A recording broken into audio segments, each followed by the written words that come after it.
बंदी छोड़ सतगुरु रामपाल जी परमेश्वर जी की जय हो।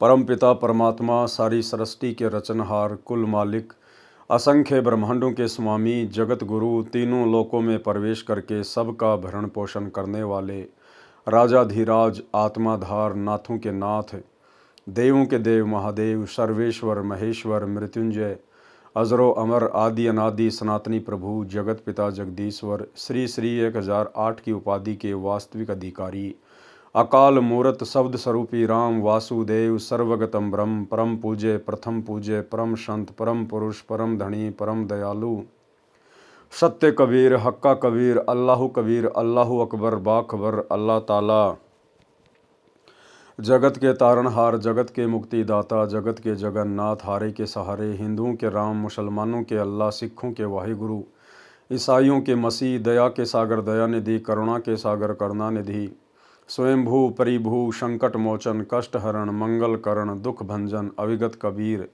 निर्विकार निर्विषम परमात्मा अलय अलेख सतगुरु आदि अनादि सतगुरु असली मर्यादा पुरुषोत्तम असली राम असली कृष्ण असली घनश्याम असली मुरारी राजाओं के राजा महाराजाओं के महाराजा शहंशाहों के शहंशाह सम्राटों के सम्राट भगवानों के भगवान अल्लाहों के अल्लाह प्रभुओं के प्रभु मसीहाओं के मसीह सच्चे वाहिगुरु बाबाओं के बाबा पीरों के पीर सेठों के सेठ जगत सेठ सावड़सा सेठ सर्वगुण संपन्न अनंत कोटि कलाओं के स्वामी अनंत कोटि ब्रह्मांडों के नायक योगियों में महायोगी ध्यानियों में महाध्यानी सिद्धों में परम सिद्ध ज्ञानियों में तत्वज्ञानी ब्रह्म ज्ञानी महाज्ञानी परम ज्ञानी सर्वश्रेष्ठ ज्ञानी विज्ञानी युवा कबीर समर्थ कबीर असमवात अमित ओजा सच्चे रहनुमा करीम अल्लाह सुभान अल्लाह दुनिया के अंतिम पैगंबर 8 सितंबर 1951 से गांव धनाना जिला सोनीपत हरियाणा भारतवर्ष की पावन भूमि पे पटकट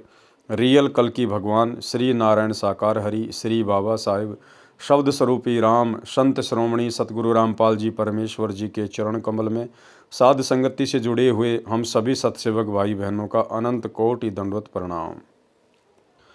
सत्साई भाई और बहनों, दया पूज्य गुरुदेव भगवान की सतगुरु रामपाल जी परमेश्वर जी की जिनके विशेष आशीर्वाद से शुभ आशीर्वाद से आप और हम सभी सतसेवक भाई बहन साध संगति से जुड़कर गुरुदेव के तत्व ज्ञान को आधार बनाकर अपनी आत्मा के कल्याण हेतु भक्ति मार्ग पर दृढ़ता के साथ निरंतर आगे बढ़ रहे हैं।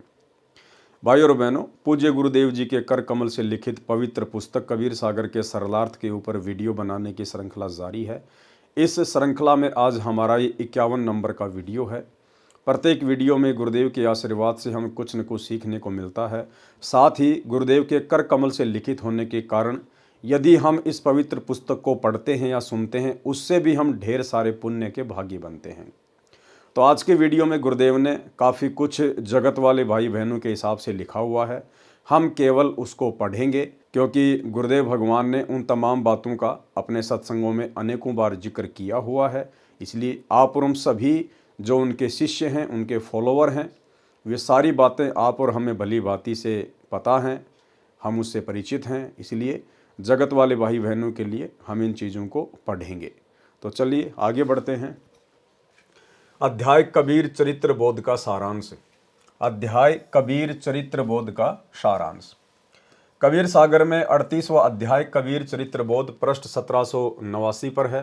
कबीर सागर के यथार्थ ज्ञान को बिगाड़ कर कहीं का नहीं छोड़ा कि इन्होंने जो नकली कबीरपंथी हैं, धर्मदास जी के वंश परंपरा वाले, उन्होंने अपना मनमाना आचरण करते हुए और कबीर सागर में मनमुखी वाणियाँ जोड़ दी हैं, तोड़ दी हैं। हर प्रकार से कबीर सागर के वास्तविक स्वरूप को तोड़ मरोड़ कर बिगाड़ दिया है। कबीर पंथ धर्मदास जी के द्वितीय पुत्र श्री चूड़ामणि, जिसको मुक्तामणि भी कहते हैं, उनसे चला है। इससे काल के 10 पंथ और निकले हैं। 12वां पंथ संत गरीबदास जी गांव छुड़ानी जिला झज्जर प्रांत हरियाणा से चला है। संत गरीबदास जी को स्वयं कबीर परमेश्वर जी मिले थे। उनको संत धर्मदास जी की तरह सत्यलोक लेकर गए थे, फिर वापस पृथ्वी पर शरीर में प्रवेश किया था। अपनी यथार्थ महिमा का परिचय दिया जो संत गरीबदास जी ने आंखों देखा, कानों सुना, ज्ञान अपनी अमृतवाणी में बताया है, जिसको हम सदग्रंथ कहते हैं। संत गरीबदास जी ने कबीर सतगुरु के विषय में बताया है। गरीब गुरु ज्ञान अमान अडोल अबोल है, सतगुरु शब्द सेरी पिछाणी। दास गरीब कबीर सतगुरु मिले, आन अस्त्याना रोप्या छुड़ानी। स्पष्ट हुआ कि संत गरीबदास जी को सन 1727 विक्रमी संवत 1784 में कबीर परमेश्वर जी सतगुरु रूप में मिले थे। आज आप और हमें कबीर परमेश्वर किस रूप में मिले हैं? सतगुरु रूप में। ये परमेश्वर जिंदा बाबा के रूप में, सतगुरु के रूप में प्रकट होते हैं। कौन से कबीर जी मिले थे? गरीब हम सुल्तानी नानक तारे, दादू को उपदेश दिया, जाति जुलाहा भेद न पाया, काशी माहे कबीर हुआ। स्पष्ट हुआ कि संत गरीबदास जी को काशी वाला जुलाहा कबीर सतगुरु मिले थे। वही कबीर जी श्री नानक देव जी सिख धर्म के प्रवर्तक को मिले थे। उस समय परमेश्वर कबीर बंदी छोड़ जी काशी शहर में जुलाही की लीला कर रहे थे। सुल्तानपुर शहर के पास बह रही बेई नदी के किनारे श्री नानक देव जी को मिले थे। उस समय श्री नानक देव जी नदी पर सुबह स्नान करने के लिए गए हुए थे। कुछ देर ज्ञान चर्चा हुई, फिर 3 दिन तक उनको संत धर्मदास जी तथा संत गरीबदास जी की तरह सत्यलोक यानी सचखंड में लेकर गए थे। फिर श्री नानक देव जी को वापस पृथ्वी पर छोड़ा। उन्होंने भी आंखों देखा तथा कानों सुना, परमेश्वर की महिमा का ज्ञान अपनी अमृतवाणी में बताया। वही परमेश्वर कबीर जी श्री संत दादू दास साहिब जी को मिले थे। उनको भी 3 दिन तक ऊपर सत्यलोक में लेकर गए। वह सतगुरु कबीर जी माघ महीने की शुक्ल पक्ष की एकादशी को विक्रमी संवत 1575 सन 1518 को मगहर नगर से सशरीर सत्यलोक में अपने निज घर में चले गए थे। उस समय कई हजार दर्शक उपस्थित थे तथा मगहर नगर का नवाब बिजली खान पठान तथा काशी शहर का नरेश वीर देव सिंह बघेल भी अपनी अपनी सेना सहित मगहर में उपस्थित थे। उन सब के देखते देखते आकाश में परमात्मा सशरीर गए थे। जब शव के ऊपर की चादर को उठाकर देखा तो शव के आकार में सुगंधित फूल मिले थे। उसके पश्चात विक्रमी संवत 1784 सन 1727 में संत गरीबदास जी को सतलोक से आकर छुड़ानी गांव के जंगल खेतों में मिले थे। उस समय संत गरीबदास जी की आयु 10 वर्ष की थी। संत गरीबदास जी ने कहा है कि गरीब अजब नगर में ले गए, मुझको सतगुरु आण, झिलके बिंब अगाध गति, सूते चादर ताण। गरीब अलल पंख अनुराग है, सुन मंडल रहें थीर, दास गरीब उधारिया, सतगुरु मिले कबीर। गरीब 16 संग पर सतगुरु का तकिया, गगन मंडल के जिंदा, हुक्म हिसाबी हम चल आए, काटन यम का फंदा। भावार्थ, संत गरीबदास जी ने बताया है कि सतगुरु कबीर जी मुझे सतलोक से आकर अजब नगर यानी अद्भुत नगर सत्यलोक में ले गए। वहां हम निश्चिंत होकर सोए, यानी उस परमात्मा तथा उस अमरलोक की महिमा सुनकर मैं निश्चिंत हो गया कि जो सत्य साधना परमेश्वर कबीर जी ने बताई है उससे उस सत्यलोक में चला जाऊंगा, जहां जाकर साधक फिर लौटकर संसार में नहीं आते। वहां पर जीव को वृद्ध अवस्था नहीं होती है, वहां जीव की कभी मृत्यु नहीं होती। इसी कबीर परमेश्वर ने धनी धर्मदास जी बांधवगढ़ वाले का उद्धार किया था। गरीब जिंदा जोगी जगत गुरु, मालिक मुर्शद पीर, दोहों दीन झगड़ा मंड्या, पाया नहीं शरीर। गरीब जमजोरा जहाँ से डरे, मिटे कर्म के लेख, अदली असल कबीर है, कुल के सतगुरु एक। गरीब ऐसा सतगुरु हम मिला है, जिंदा जगदीश, सुन विदेशी मिल गया, छत्र मुकुट है शीस। गरीब सब पदवी के मूल हैं, सकल सिद्धि हैं तीर, दास गरीब सतपुरुष बजो, अवगत कला कबीर। गरीब अनंत कोटि ब्रह्मांड का, एक रति नहीं भार, सतगुरु पुरुष कबीर है, कुल के सिरजनहार। भावार्थ, संत गरीबदास जी ने स्पष्ट कर दिया है कि मुझे सतगुरु रूप में स्वयं सृजनहार मिले थे, जिन्होंने सर्व ब्रह्मांडों की रचना की है। वह परमेश्वर कबीर जी हैं, जो काशी शहर भारतवर्ष में जुलाही की लीला करके गए थे। वे सब पदवी के मूल हैं, यानी पूर्ण सतगुरु की पदवी भी उन्हीं के पास है। देखो भाई और बहनों, कितना गहरा पॉइंट है। यानी पूर्ण सतगुरु की पदवी भी उन्हीं के पास है, उन्हीं के पास यानी कबीर जी के पास। यानी पूर्ण सतगुरु कहलाने के अधिकारी भी एकमात्र सृष्टि में कौन है? कबीर जी। अगर उनके अलावा कोई अपने नाम के आगे पीछे सतगुरु लगाता है या उनके फॉलोवर लगाते हैं, तो इसका मतलब वे सारे के सारे नकली सतगुरु हैं। स्पष्ट कर दिया कि सतगुरु की उपाधि भी कबीर परमात्मा ही लगा सकता है। तो भाई और बहनों, यदि आज हम अपने पूज्य गुरुदेव जी को सतगुरु कहकर संबोधित कर रहे हैं। सतगुरु रामपाल जी महाराज की जय, सतगुरु रामपाल जी भगवान की जय। तो आप और हमें सतगुरु की पदवी और सतगुरु की परिभाषा से भी परिचित हो जाना चाहिए। अगर हम अपने पूज्य गुरुदेव सतगुरु रामपाल जी के नाम से पहले सतगुरु शब्द का इस्तेमाल कर रहे हैं, तो आप भाई बहनों को ये ज्ञान होना चाहिए कि सतगुरु की उपाधि केवल कबीर परमेश्वर के लिए है और किसी के लिए नहीं। और हम बारंबार अपने गुरुदेव को सतगुरु कहते हैं। अगर ये सतगुरु की पदवी पूज्य गुरुदेव जी के लिए ना होती तो परमेश्वर हमें कब के मना कर चुके होते कि बच्चों ये सतगुरु की उपाधि तो कबीर जी के लिए है और मैं तो कबीर जी का भेजा हुआ नौकर हूं, उनका दास हूं, उनका गुलाम हूं। तो बच्चों ये सतगुरु की उपाधि मेरे लिए मत लगाया करो। लेकिन कभी भी गुरुदेव ने हमें मना नहीं किया। इसका मतलब हमारे गुरुदेव स्वयं कबीर परमेश्वर हैं, कबीर परमात्मा हैं। इसलिए हम सत्सेवक भाई बहन अपने गुरुदेव की सतगुरु के रूप में, कबीर जी के रूप में पहचान करके और 8 सितंबर के दिन उनका जन्मदिन नहीं मनाते, केवल उनका सतगुरु प्रकट दिवस मनाते हैं। क्योंकि सतगुरु की उपाधि केवल कबीर जी लगा सकते हैं और अगर हमारे गुरुदेव लगा रहे हैं तो हमारे गुरुदेव कौन हुए? कबीर जी। तो कबीर जी भला फिर माँ के गर्भ से जन्म लेकर कैसे आएगा? इसलिए हम सत्सेवक भाई बहन अपने गुरुदेव को सच्चा सतगुरु मानते हैं, कबीर परमात्मा मानते हैं। इसलिए हम उनका प्रकट दिवस मनाते हैं। और जितने भी सतलोक आश्रम हैं उनसे जुड़े हुए भाई बहन अपने गुरुदेव को कहते तो सतगुरु हैं, लेकिन उनको मानते नहीं हैं। वो तो सतगुरु यानी कबीर जी एक दाढ़ी मूछ वाली उस नकली फोटो को मानते हैं। इसीलिए तो प्रतिवर्ष 8 सितंबर को अपने गुरुदेव का इन सतलोक आश्रमों में जन्मदिन मनाते हैं।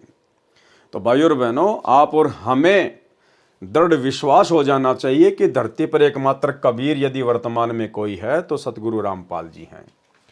यानी पूर्ण सतगुरु की पदवी भी उन्हीं के पास है, पूर्ण कवि की पदवी भी उन्हीं के पास है, पूर्ण परमात्मा का पद यानी पदवी भी उन्हीं के पास है, सर्व सिद्धियां भी उन्हीं के पास हैं। वे स्वयं सत्य पुरुष कबीर जी हैं, उनकी भक्ति करो। श्री नानक देव जी ने भी कहा है कि फाई सूरत मलुकी भेष ई ठगवाड़ा ठगी देश, खरा सियाणा बहुते बार धानक रूप रहा करतार। गुरु ग्रंथ साहिब प्रश्न नंबर 24 पर लिखा हुआ है।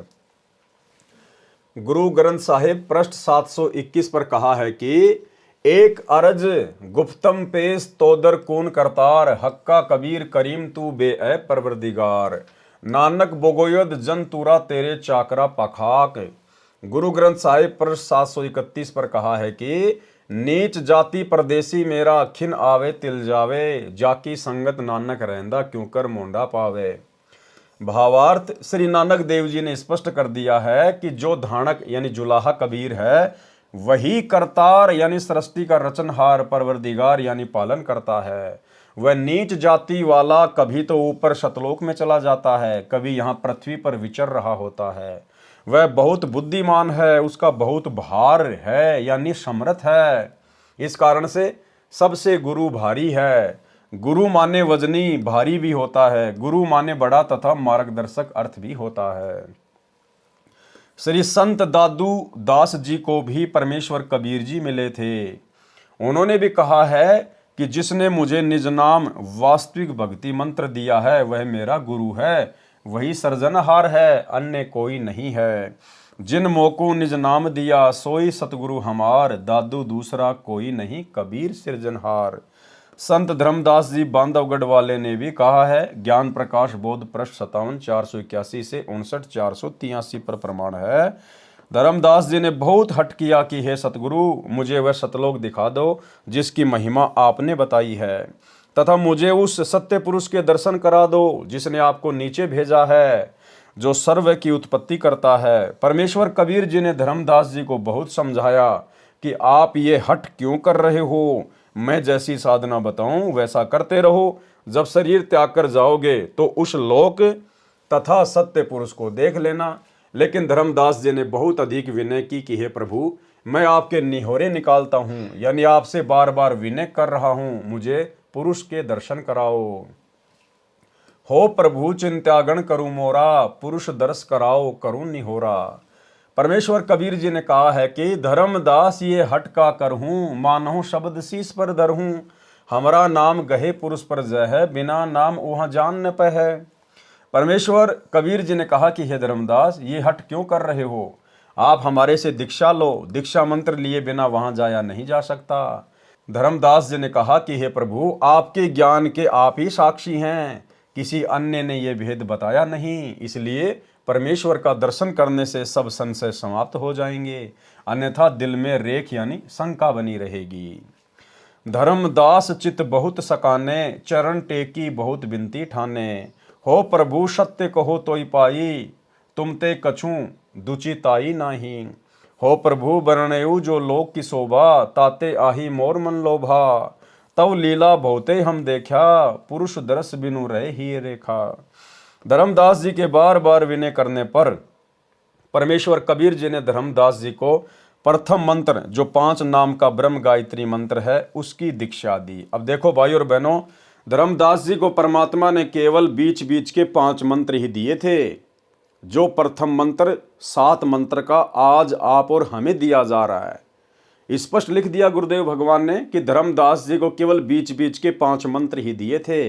तो बोला धर्मदास जी का मोक्ष कैसे हो जाएगा? मोक्ष का प्राइम टाइम तो आज है, वर्तमान का समय।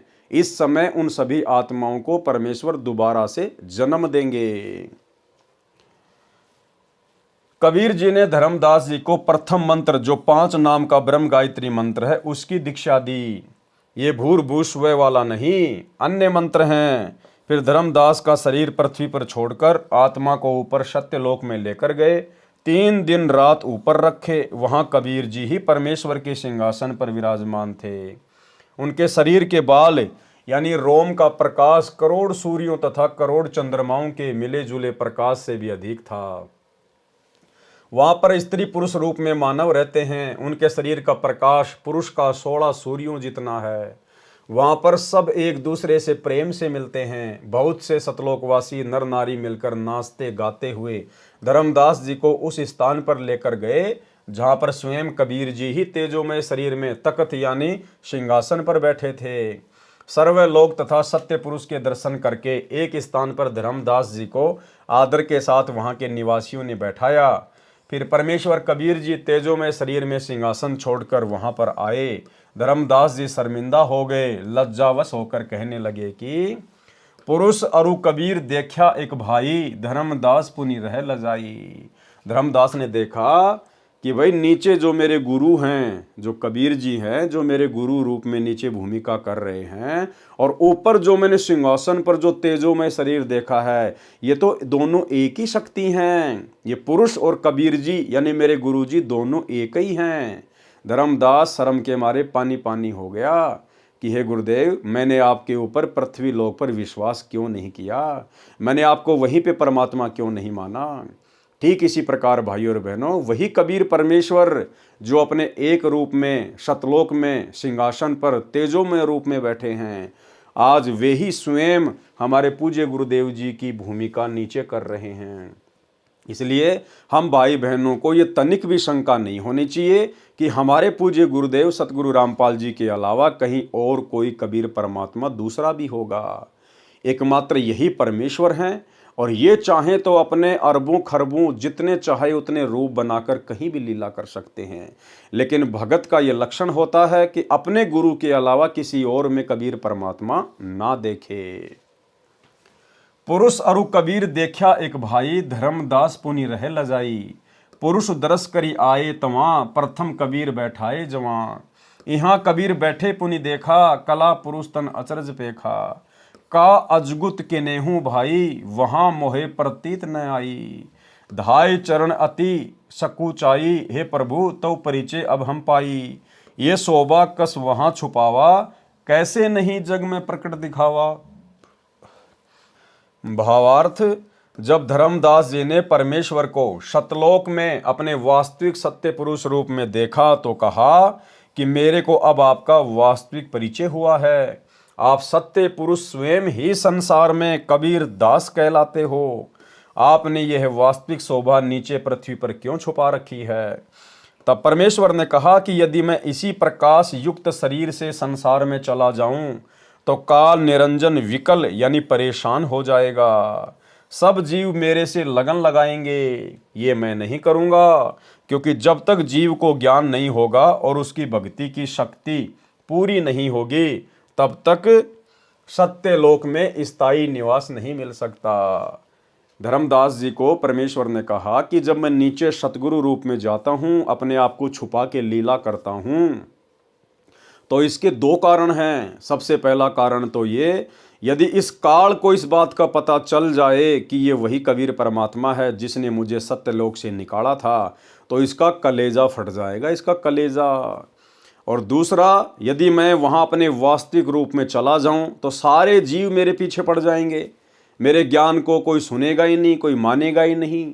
जैसे भाई और बहनों, आजकल ये पर्चियाँ निकालने वाले बाबा, दुनिया भर के लोग वहाँ पर जा रहे हैं। ना कोई ज्ञान है, ना कोई समाधान है, ना कोई भक्ति मार्ग है, बस खाली चमत्कार के पीछे लगे हुए हैं। तो परमेश्वर को इस बात का पता था कि यदि मैं वहाँ जाकर कोई ऐसा प्रत्यक्ष चमत्कार करूँगा या अन्य अपना कोई विशेष रूप दिखा दूंगा या तेजोमय रूप में चला जाऊंगा तो सारे जीव मेरे पीछे पड़ जाएंगे और वो ज्ञान से परिचित नहीं हो पाएंगे, मुझे ज्ञान को आधार बनाकर नहीं समझ पाएंगे।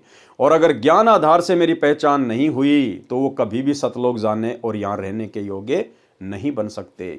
इसलिए गुरुदेव भगवान ने वर्तमान में अपने आप को छुपाया हुआ है और ज्ञान से हमने इनकी पहचान करनी पड़ेगी, क्योंकि जितनी आवश्यकता है उससे कई गुना ज़्यादा ज्ञान गुरुदेव ने अपनी पहचान करवाने के लिए आप और हमें अपने सत्संगों में दे दिया है। तो सौभाग्य है साथ संगति से जुड़े हुए भगत भाई बहनों का, जिन्होंने गुरु रूप में आए हुए कबीर परमात्मा की पहचान कर ली है। और उसके बाद जो नकली कबीर संसार में प्रचलित है, एक दाढ़ी मूंछ वाली फोटो, मुर्दा फोटो जिसको कबीर दास कहते हैं, उस फोटो को हम सभी सत्सेवक भाई बहनों ने अपने अपने घर से, दरबार से, लोकेट से हमने बिल्कुल बाहर निकाल फेंका है, क्योंकि हमने अपने गुरु को ही कबीर भगवान मान लिया है। इसलिए मैं वास्तविक यानी तत्व ज्ञान तथा सत्य भक्ति मंत्र बताने संसार में जाता हूँ। जो मुझ पर विश्वास करके मंत्र जाप करेगा तो वह निश्चय मुक्ति प्राप्त करके इस लोक में आएगा। जो मुझ पर विश्वास करके, गुरुदेव कह रहे हैं कि जो मुझ पर विश्वास करेगा और मुझे कबीर मानकर यानी अपने गुरु को ही कबीर परमात्मा मान के जो भक्ति करेगा वही मोक्ष का अधिकारी होगा।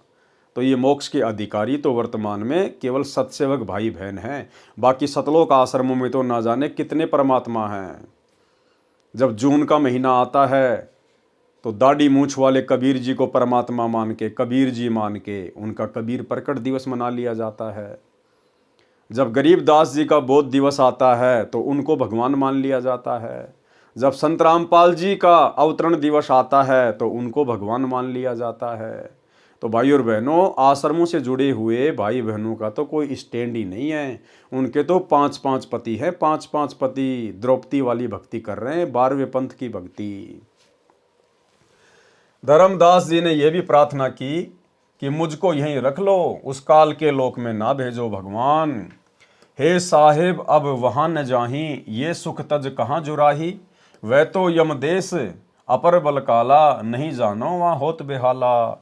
परमेश्वर कबीर जी ने धर्मदास जी को समझाया कि आप पृथ्वी पर जाओ, मैं सदा तुम्हारे साथ रहूंगा। आपने जो आंखों सतलोक की शोभा, सुख तथा परमेश्वर देखा है, ये संसार के जीवों को बताओ, अपना साक्ष्य देकर उनको विश्वास दिलाओ। सत्य भक्ति करके भक्ति धन संचित करके यहाँ आओ।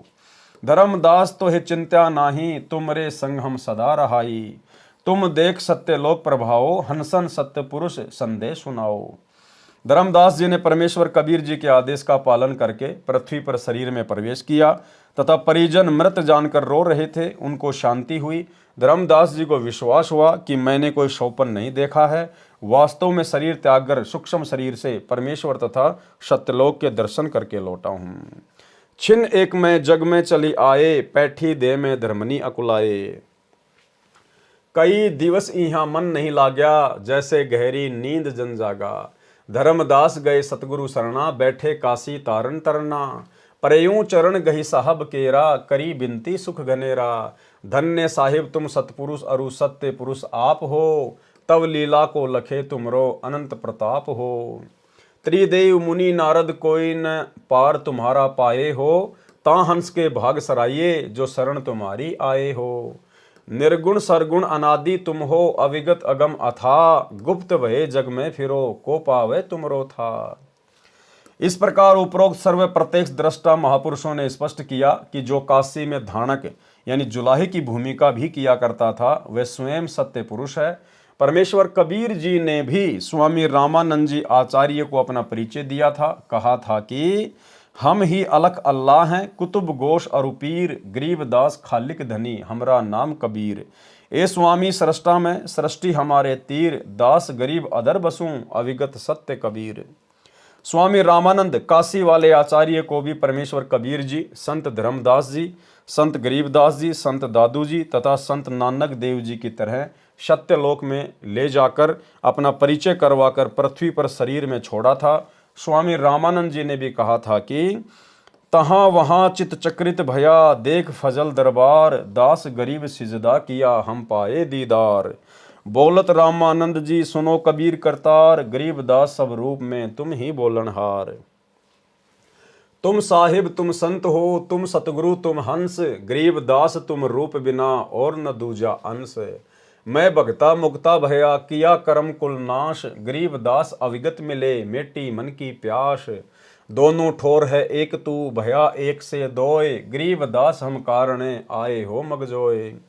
बोले रामानंद जी सुनो कबीर सुभान, गरीब दास मुक्त भये उदरे पिंड और प्राण।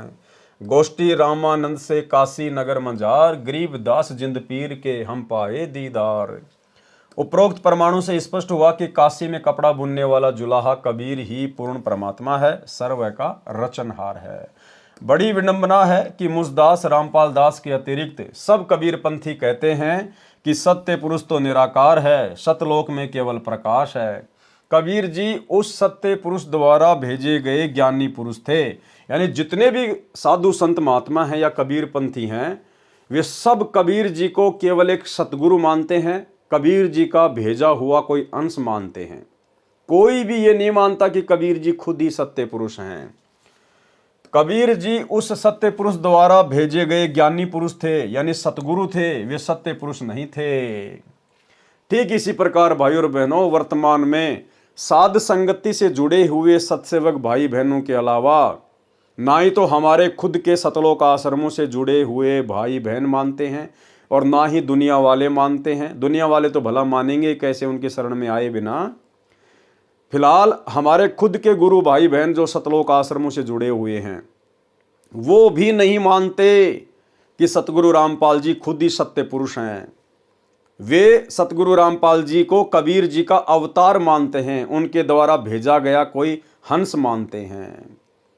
तो ठीक वही स्थिति जगत में जो नकली कबीर पंथियों की है, जो कबीर जी को परमात्मा ना मान के कबीर जी का भेजा हुआ दास मानते हैं, ठीक इसी प्रकार वही स्थिति सतगुरु रामपाल जी के पंथ में सतलोक आश्रमों से जुड़े हुए 90% भगत भाई बहनों की है। वे अपने गुरु को कबीर जी नहीं मानते, वे अपने गुरु को कबीर जी का भेजा हुआ दास मानते हैं। तो जिस प्रकार वो विशेष दया परमेश्वर अपने आप को छुपाते हुए कह रहे हैं गुरुदेव भगवान कि केवल मेरे ऊपर दया हुई है, जो कबीर जी को परमात्मा मानता है बाकी कोई नहीं मानता। ठीक इसी प्रकार भाई और बहनों, हम साध संगति से जुड़े हुए सत्सेवक भाई बहनों के ऊपर ही सतगुरु रूप में आए हुए कबीर जी को पहचानने की दया हुई है। कबीर जी उस सत्य पुरुष द्वारा भेजे गए ज्ञानी पुरुष थे, यानी सतगुरु थे, वे सत्य पुरुष नहीं थे। इससे स्पष्ट हो जाता है कि जो कबीर पंथ चला रहे हैं वे वास्तविकता से परिचित नहीं है, केवल उवाबाई का ज्ञान बताते हैं। ठीक इसी प्रकार जितने भी लोग ये सतलोक आश्रम चला रहे हैं ये वास्तविक ज्ञान से परिचित नहीं है, केवल उवाबाई का ज्ञान बक रहे हैं। उवाबाई का ज्ञान, अपने गुरु को अभी तक नहीं पहचान पा रहे।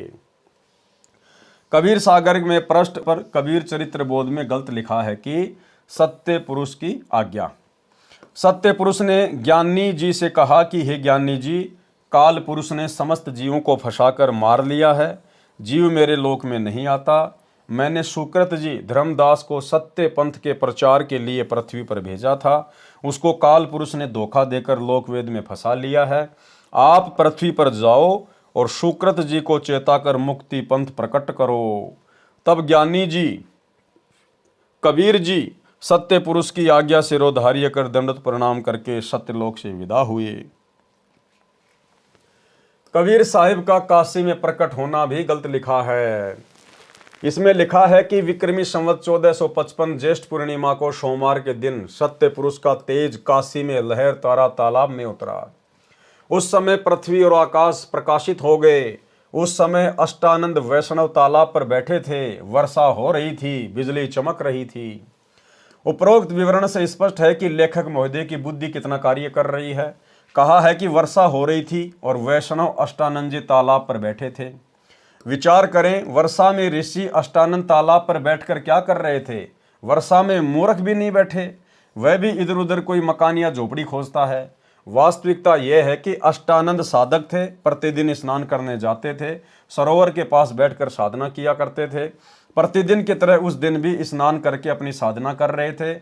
उस दिन ज्येष्ठ मास की पूर्णिमा थी, मौसम साफ था। अब भाई और बहनों, कौन बता सकता है ये बातें। नकली कबीर पंथियों ने तो उआबाई बक दी कि जब कबीर जी काशी में लहर तारा तालाब पर प्रकट हुए तो बरसात हो रही थी। अब ये वही कबीर परमात्मा जो आज पुनः धरती पर प्रकट हुए हैं सतगुरु रामपाल जी के रूप में, वे ही बता सकते हैं कि उस समय मौसम कैसा था। तो गुरुदेव भगवान अपने कर कमल से लिख रहे हैं कि उस दिन मौसम साफ था, कोई बरसात वगैरह नहीं हो रही थी। सरोवर के पास बैठकर साधना किया करते थे। प्रतिदिन की तरह उस दिन भी स्नान करके अपनी साधना कर रहे थे। उस दिन ज्येष्ठ मास की पूर्णिमा थी और मौसम साफ था। फिर लिखा है कि नीरू अपनी पत्नी को ससुराल से प्रथम बार लिए चला आ रहा था। नीमा को प्यास लगी, वह पानी पीने तालाब पर गई, वहां से बालक उठा लाई। फिर नीरू नीमा को जन्मजात मुसलमान बताया है। जैसा कि आप जी ने कबीर चरित्र बोध पृष्ठ 1790 पर लिखा विवरण पढ़ा कि लेखक ने सत्य पुरुष की आज्ञा से यानी कबीर जी का पृथ्वी पर आना लिखा है। इससे स्पष्ट है कि ये पुराने कबीरपंथी श्रद्धालु वास्तविकता से अपरिचित होने से कबीर जी का गलत प्रचार कर रहे थे। यथार्थ कबीर चरित्र बोध कृपया निम्न पढ़ें। यथार्थ कबीर प्राकाटे प्रकरण। कबीर साहिब चारों युगों में आते हैं। गरीब सतगुरु पुरुष कबीर है, चारों युग परवान, झूठे गुरुआ मर गए, हो गए भूत मशान। सतयुग में कबीर देव यानी कबीर साहिब का शत सुकृत नाम से प्राकाट्य। तत्व ज्ञान के अभाव से श्रद्धालु शंका व्यक्त करते हैं कि जुलाहे रूप में कबीर जी तो विक्रमी संवत 1455 सन 1398 में काशी में हुए थे। वेदों में कबीर देव यही काशी वाला जुलाहा धानक कैसे पूर्ण परमात्मा हो सकता है। इस विषय में दास संत रामपाल दास की प्रार्थना है कि यही पूर्ण परमात्मा कबीर देव कबीर परमेश्वर वेदों के ज्ञान से पहले भी सतलोक में विद्यमान थे तथा अपना वास्तविक ज्ञान तत्व ज्ञान देने के लिए चारों युगों में भी स्वयं प्रकट हुए हैं। सतयुग में सतसुकृत नाम से, त्रेता युग में मुनिंद्र नाम से, द्वापर युग में करुणामय नाम से तथा कलयुग में वास्तविक कबीर देव कबीर प्रभु नाम से प्रकट हुए हैं। इसके अतिरिक्त अन्य रूप धारण करके कभी भी प्रकट होकर अपनी लीला करके अंतर्ध्यान हो जाते हैं। उस समय लीला करने आए परमेश्वर को प्रभु चाहने वाले श्रद्धालु नहीं पहचान सके, क्योंकि सर्व महर्षियों व संत कहलाने वालों ने प्रभु को निराकार बताया है। वास्तव में परमात्मा आकार में है, मनुष्य सदृश शरीर युक्त है, परंतु परमेश्वर का शरीर नाड़ियों के योग से बना 5 तत्व का नहीं है, एक नूर तत्व से बना है।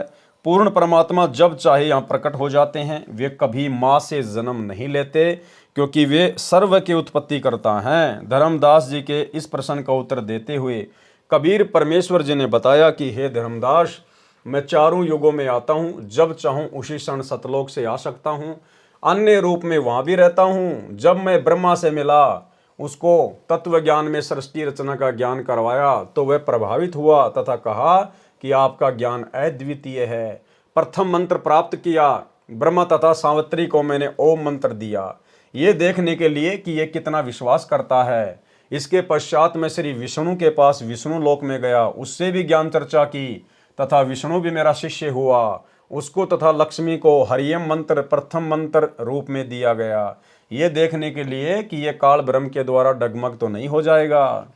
इसके पश्चात शिव शंकर के पास शंकर लोक में गया, उसको तथा पार्वती को सोहम नाम दिया, यह देखने के लिए कहीं ये भी काल ब्रह्म द्वारा फिर तो भ्रमित नहीं कर दिए जाएंगे।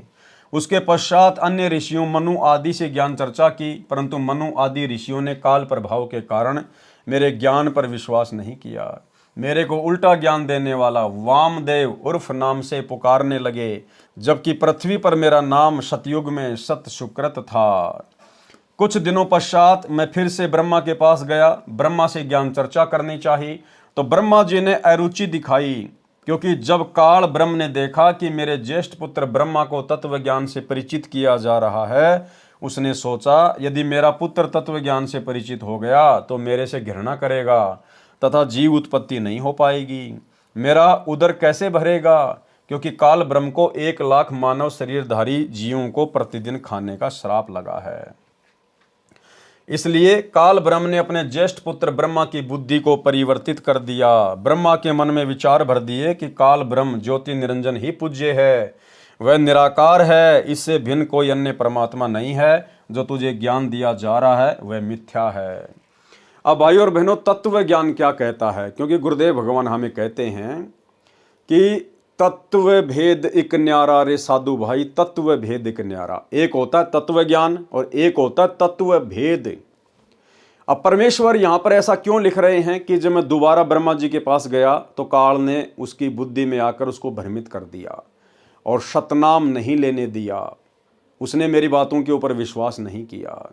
भाई और बहनों, असल में जिस समय कबीर परमात्मा दोबारा सतनाम देने के लिए ब्रह्मा जी के पास गए थे, या विष्णु के पास या शंकर के पास, और उन्होंने जो अरुचि दिखाई थी, वो अरुचि कबीर परमेश्वर की प्रेरणा थी।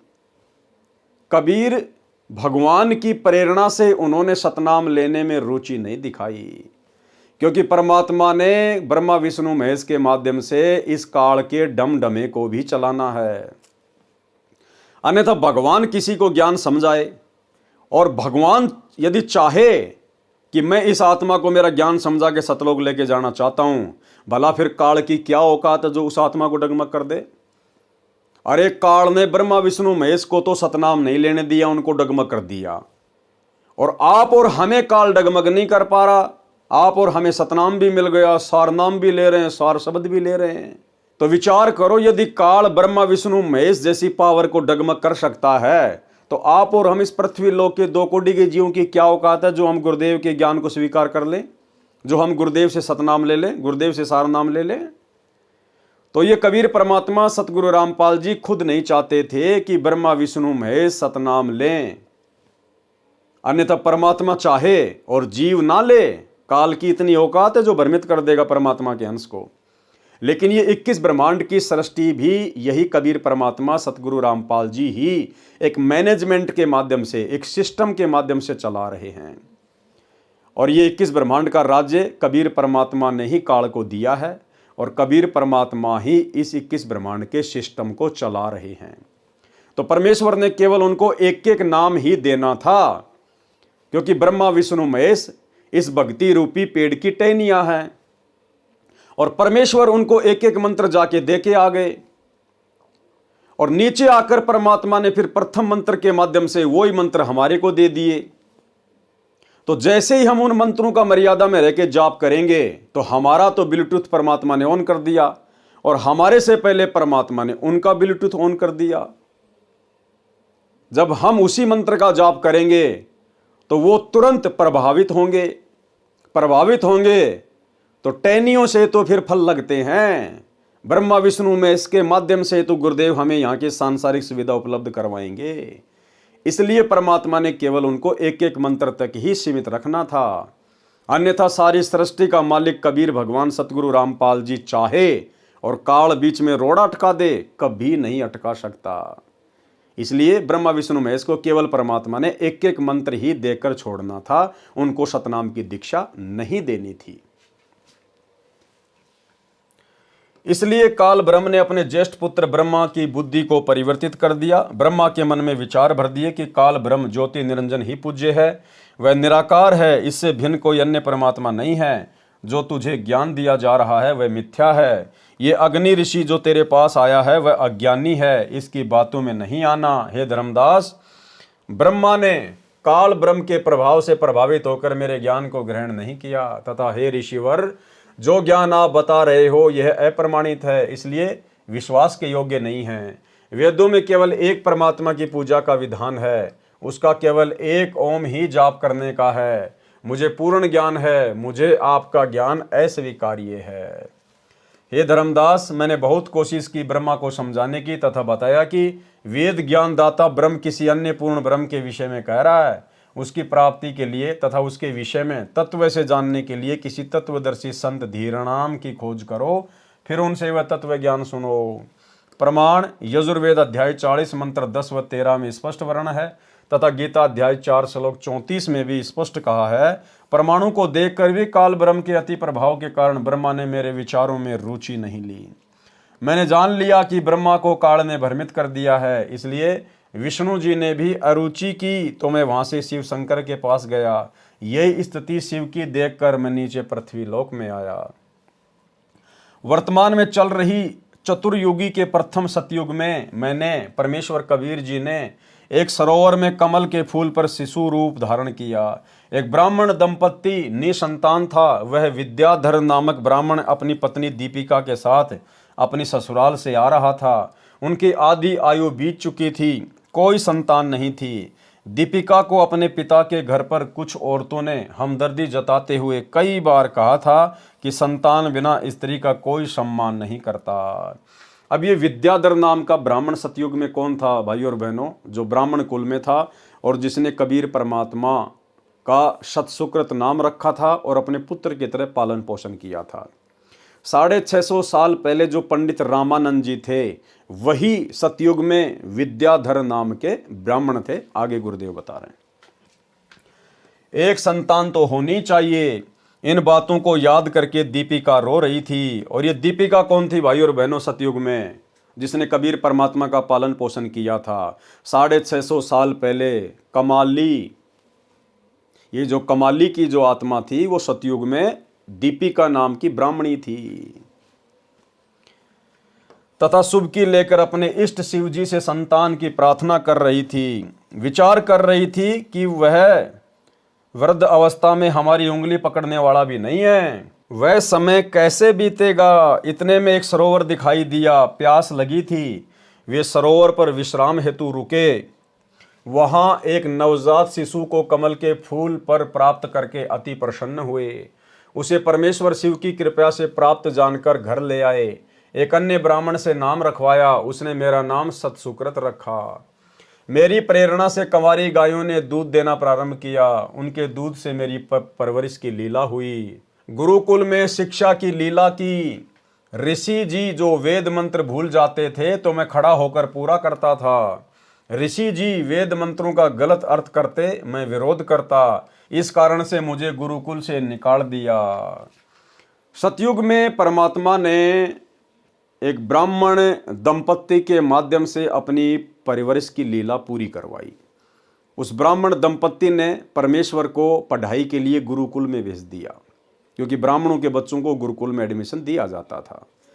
अब वहाँ पर जो ब्राह्मण जो गुरु थे वो जो वेदों का गलत अर्थ करके बताया करते, तो कबीर परमात्मा बाल रूप में तुरंत खड़े होके पंडितों को बताया करते कि पंडित जी इसका अर्थ ऐसा नहीं है। या अन्य जो साथी लोग थे जो वेद मंत्रों का गलत अर्थ करते तो वे उनको भी समझाया करते थे। इस कारण से वो सारे के सारे गुरुकुल वाले परमेश्वर से दुखी होकर उनको गुरुकुल से बाहर निकाल दिए। भाई और बहनों, बहुत सारे भाई बहन दास के पास में शंका जाहिर करते हैं कि हमारे बच्चे स्कूल में जाते हैं और हमारे बच्चों को गायत्री मंत्र बुलवाया जाता है। ओम भूर्भुवस्सुवः तत्सवितुर्वरेण्यं भर्गो देवस्य धीमहि धियो यो न प्रचोदयात्। तो हमारे बच्चे वो गायत्री मंत्र बोलें या ना बोलें, तो शंका का समाधान गुरुदेव के कर कमल से। भाई और बहनों, जो भूमिका गुरुदेव भगवान ने निभाई गलत है तो गलत का समर्थन हम नहीं कर सकते।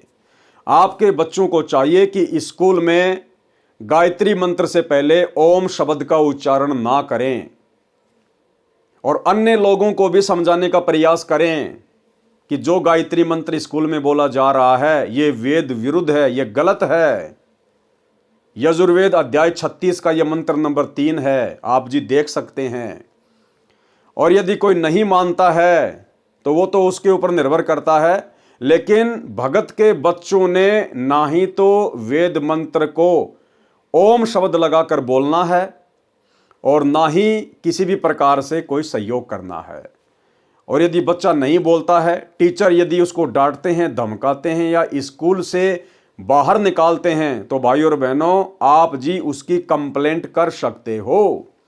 आप इस विषय को एक मुद्दा बना सकते हो मीडिया वालों के सामने कि हमारे बच्चे को स्कूल से क्यों निकाला गया।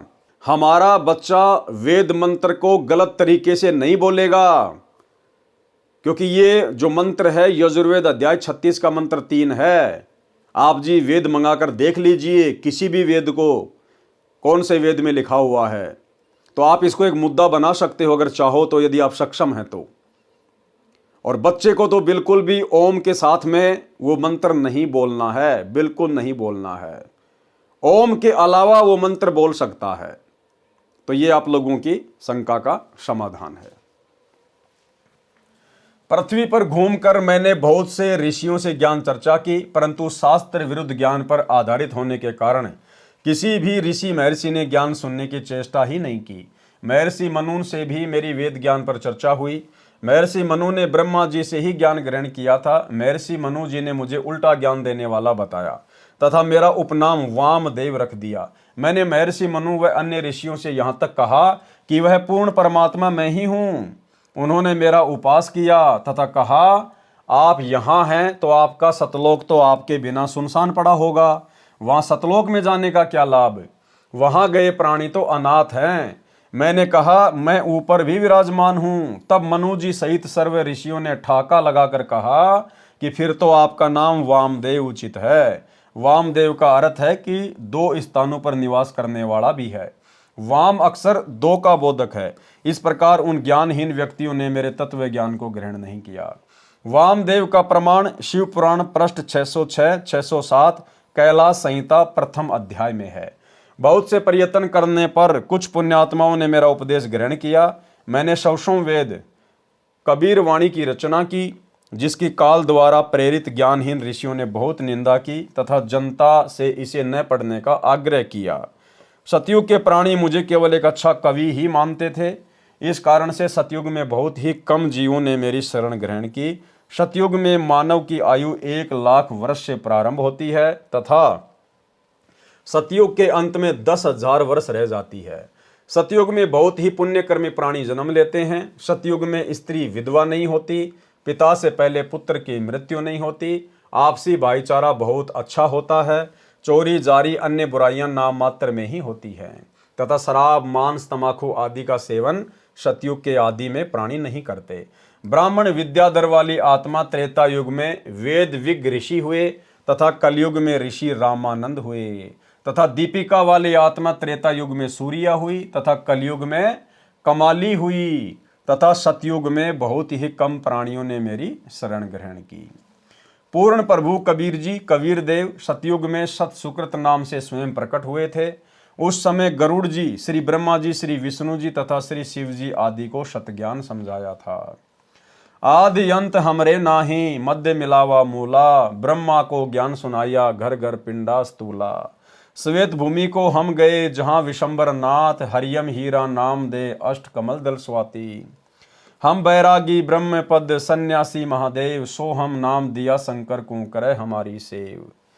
इस प्रकार सतयुग में परमेश्वर कबीर देव जी जो सतसुकृत नाम से आए थे, उस समय के ऋषियों व साधकों को वास्तविक ज्ञान समझाया करते थे, परंतु ऋषियों ने स्वीकार नहीं किया। सतसुकृत जी के स्थान पर परमेश्वर को वामदेव कहने लगे।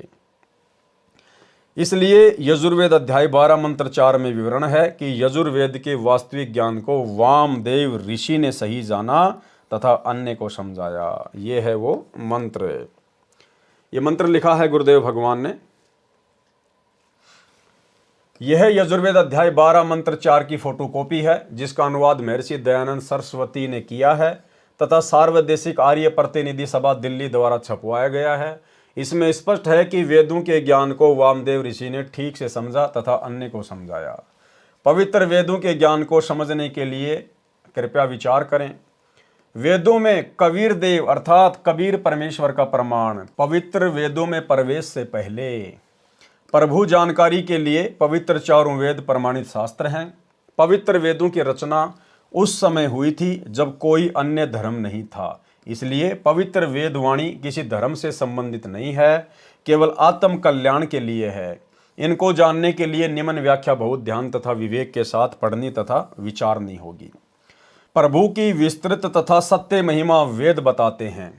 अन्य शास्त्र श्री गीता जी व चारों वेदों तथा पूर्वोक्त प्रभु प्राप्त महान संतों तथा स्वयं कबीर साहिब जी की अपनी पूर्ण परमात्मा की अमृतवाणी के अतिरिक्त अन्य किसी ऋषि साधक की अपनी उपलब्धि है, जैसे 6 शास्त्र, 11 उपनिषद तथा सत्यार्थ प्रकाश आदि।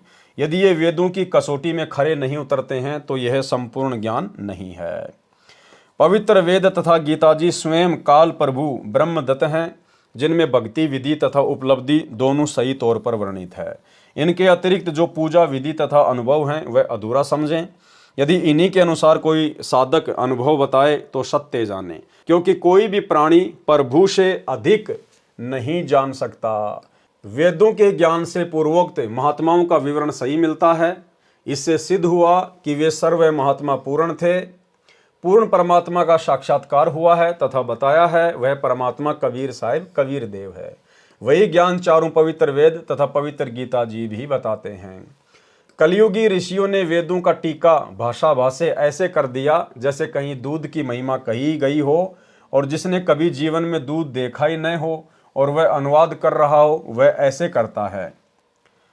पौष्टिकाहार असी, पेय पदार्थ असी, स्वेदसी, अमृत उपमा सर्वा, मनुष्यानाम पेयाम शय दुग्धसी। पौष्टिक आहार यानी इसका फिर वर्णन किया है गुरुदेव भगवान ने, भावार्थ किया है। यदि कोई सफ़ेद पीने का तरल पदार्थ है जो अमृत समान है, बहुत पौष्टिक है, सब मनुष्यों के पीने योग्य है, वह स्वयं तरल है। फिर कोई पूछे कि वह तरल पदार्थ कहाँ है, उत्तर मिले वह तो निराकार है, प्राप्त नहीं हो सकता। यहाँ पर दुग्ध को तरल पदार्थ लिख दिया जाए तो उस वस्तु दूध को कैसे पाया वह जाना जाए, जिसकी उपमा ऊपर की है। यहाँ पर दुग्ध को दूध लिखना था जिससे पता चले कि वह पौष्टिक आहार दूध है। फिर व्यक्ति दूध नाम से उसे प्राप्त कर सकता है। विचार, यदि कोई कहे दुग्ध को दूध कैसे लिख दिया, ये तो वाद विवाद का प्रत्यक्ष प्रमाण ही हो सकता है। जैसे दुग्ध का दूध अर्थ गलत नहीं है, भाषा भिन्न होने से हिंदी में दूध तथा क्षेत्रीय भाषा में दूधू लिखना भी संस्कृत भाषा में लिखे दुग्ध का ही बोध है। जैसे पलवल शहर के आसपास के ग्रामीण परवर कहते हैं। यदि कोई कहे कि परवर को पलवल कैसे सिद्ध कर दिया, मैं नहीं मानता, ये तो व्यर्थ का वाद विवाद है। ठीक इसी प्रकार कोई कहे कि कबीर देव को कबीर परमेश्वर कैसे सिद्ध कर दिया, ये तो व्यर्थ का वाद विवाद ही है। जैसे यजुर्वेद है, यह एक धार्मिक पवित्र पुस्तक है जिसमें प्रभु की यज्ञ स्तुतियों की ऋचाएं लिखी हैं तथा प्रभु कैसा है, कैसे पाया जाता है, सब विस्तृत वर्णन है। अब पवित्र यजुर्वेद की महिमा कहें कि प्रभु की यज्ञ स्तुतियों की ऋचाओं का भंडार है, बहुत अच्छी विधि वर्णित है, एक अनमोल जानकारी है। और यह लिखे नहीं कि वह यजुर्वेद है, अपितु यजुर्वेद का अर्थ लिख दे कि यज्ञ स्तुतियों का ज्ञान है, तो उस वस्तु पवित्र पुस्तक को कैसे पाया जा सके। उसके लिए लिखना होगा कि वह पवित्र पुस्तक यजुर्वेद है जिसमें यज्ञ ऋचाएं हैं। अब यजुर्वेद की संधि विच्छेद करके लिखें, यजुर प्लस वेद भी वही पवित्र पुस्तक यजुर्वेद का ही बोध है। यजु प्लस वेद भी वही पुस्तक यजुर्वेद का ही बोध है जिसमें यज्ञ स्तुतियों की ऋचाएं हैं। उस धार्मिक पुस्तक को यजुर्वेद कहते हैं। ठीक इसी प्रकार चारों पवित्र वेदों में लिखा है कि वह कबीर देव कबीर परमेश्वर है जो सर्वशक्तिमान जगत पिता सर्वसृष्टि रचनहार कुल मालिक तथा पाप विनाशक व काल की कारागार से छुटवाने वाला अर्थात बंदी छोड़ है।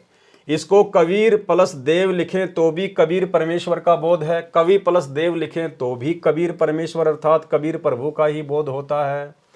इसलिए कबीर देव उसी कबीर साहिब का ही बोध करवाता है। सर्वशक्तिमान अजर अमर सर्व ब्रह्मांडों का रचनहार कुल मालिक है, क्योंकि पूर्वोक्त प्रभु प्राप्त संतों ने अपनी अपनी मातृभाषा में कबीर को कबीर बोला है तथा वेद को वेद बोला है। इसलिए व और ब में अंतर हो जाने पर भी पवित्र शास्त्र वेद का ही बोध है। विचार, जैसे कोई अंग्रेजी भाषा में लिखे कि God Kabir, Kabir is almighty, इसका हिंदी अनुवाद करके लिखे कबीर या कबीर परमेश्वर सर्वशक्तिमान है। अब अंग्रेजी भाषा में तो हलंत की व्यवस्था ही नहीं है, फिर मातृभाषा में इसी को कबीर कहने तथा लिखने लगे। यही परमात्मा कबीर देव, कबीर परमेश्वर 3 युगों में नामांतरण करके आते हैं, जिनमें इनके नाम रखते हैं। सतयुग में सतसुकृत, त्रेता युग में मुनिंदर, द्वापर युग में करुणामय तथा कलयुग में कबीर देव। वास्तविक नाम उस पूर्ण ब्रह्म का कबीर देव ही है, जो सृष्टि रचना से पहले भी अनामी लोक में विद्यमान थे। इन्हीं के उपमात्मक नाम सत्य पुरुष, अकाल मूर्त, पूर्ण ब्रह्म, अलग पुरुष, अगम पुरुष, परम पुरुष, ब्रह्म आदि हैं। उसी परमात्मा को चारों पवित्र वेदों में कबीर अमित ओझा, कबीर अंगारी, कबीर अग्नि तथा कबीर देव कहा है तथा सर्वशक्तिमान, सर्वसृष्टि रचनहार बताया है। पवित्र कुरान शरीफ में सूरत फुरकानी 25 आयत नंबर 19, 21, 52, 58, 59 में भी प्रमाण है। कई एक का विरोध है कि जो शब्द कबीर देव है, इसको संधि विच्छेद करने से कवि प्लस देव बन जाता है। ये कबीर परमेश्वर या कबीर साहिब कैसे सिद्ध किया? वह को बै तथा छोटी ई की मात्रा को बड़ी ई की मात्रा करना बेसमझी है। विचार, एक ग्रामीण लड़के की सरकारी नौकरी लगी, जिसका नाम करमवीर पुत्र श्री धर्मवीर सरकारी कागजों में तथा करमवीर पुत्र श्री धर्मवीर पुत्र प्रताप गांव के चौकीदार की डायरी में जन्म के समय का लिखा था। सरकार की तरफ से नौकरी लगने के बाद जांच पड़ताल कराई जाती है। एक सरकारी कर्मचारी जांच के लिए आया। उसने पूछा, करमवीर पुत्र श्री धर्मवीर का मकान कौन सा है? उसकी अमुक विभाग में नौकरी लगी है। गांव में करमवीर को कर्मा तथा उसके पिता को धर्मा तथा दादाजी को परता आदि उर्फ नामों से जानते थे। व्यक्तियों ने कहा कि इस नाम का लड़का इस गांव में नहीं है। काफ़ी पूछताछ के बाद एक लड़का जो करमवीर का सहपाठी था, उसने बताया कि यह कर्मा की नौकरी के बारे में है। तब उस बच्चे ने बताया, यही करमवीर उर्फ कर्मा तथा धर्मवीर उर्फ धर्मा ही है। फिर उस कर्मचारी को शंका उत्पन्न हुई कि करमवीर नहीं करमवीर है। उसने कहा, चौकीदार की डायरी लाओ। उसमें भी लिखा था करमवीर पुत्र धर्मवीर पुत्र प्रताप, पूरा र व के स्थान पर बै तथा छोटी ई की मात्रा लगी थी।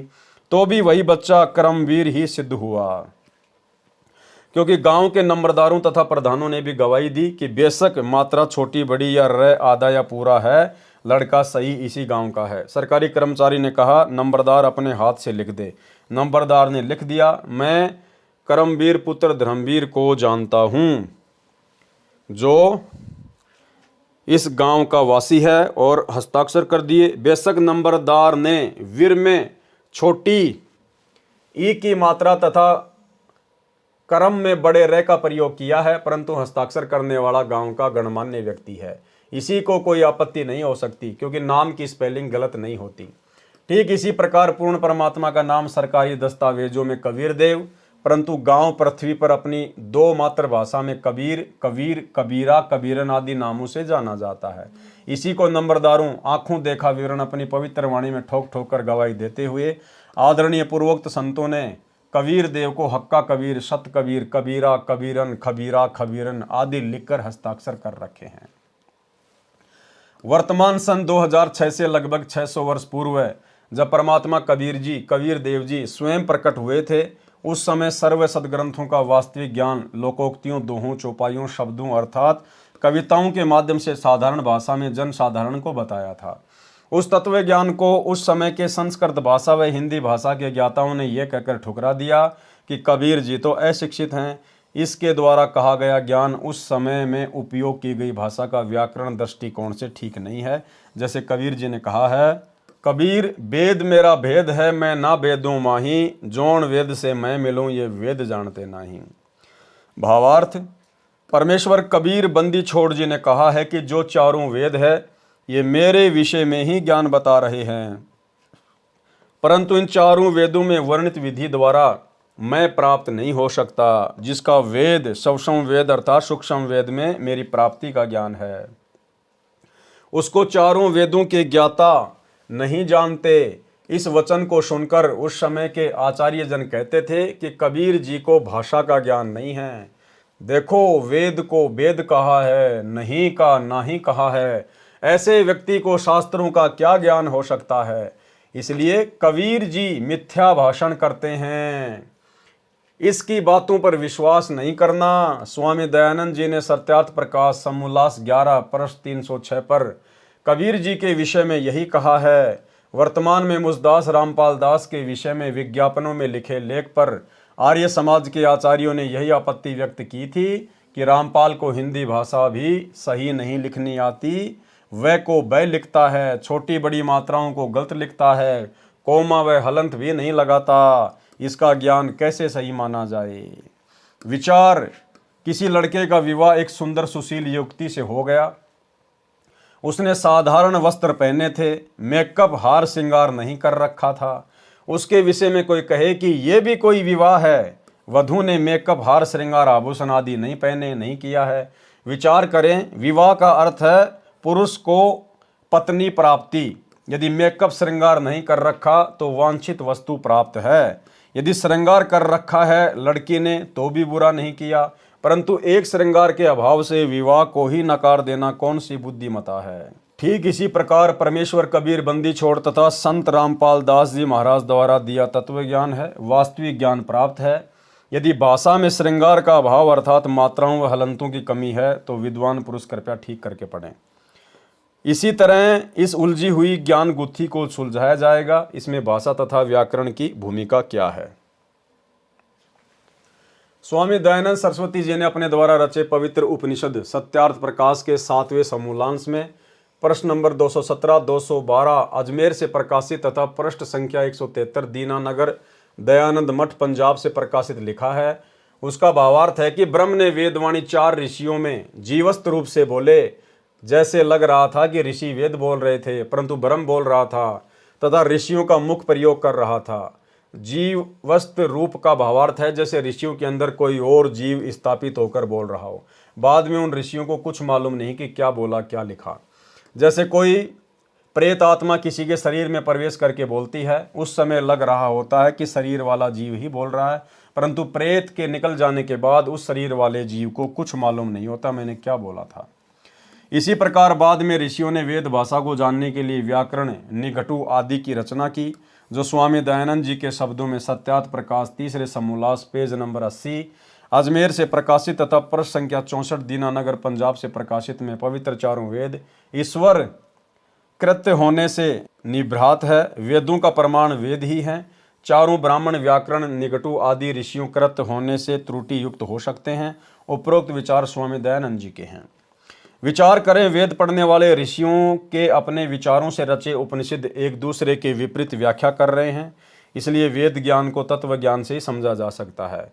तत्व ज्ञान सबसम वेद पूर्ण ब्रह्म कबीर देव ने स्वयं आकर बताया है तथा चारों वेदों का ज्ञान ब्रह्म द्वारा बताया गया है।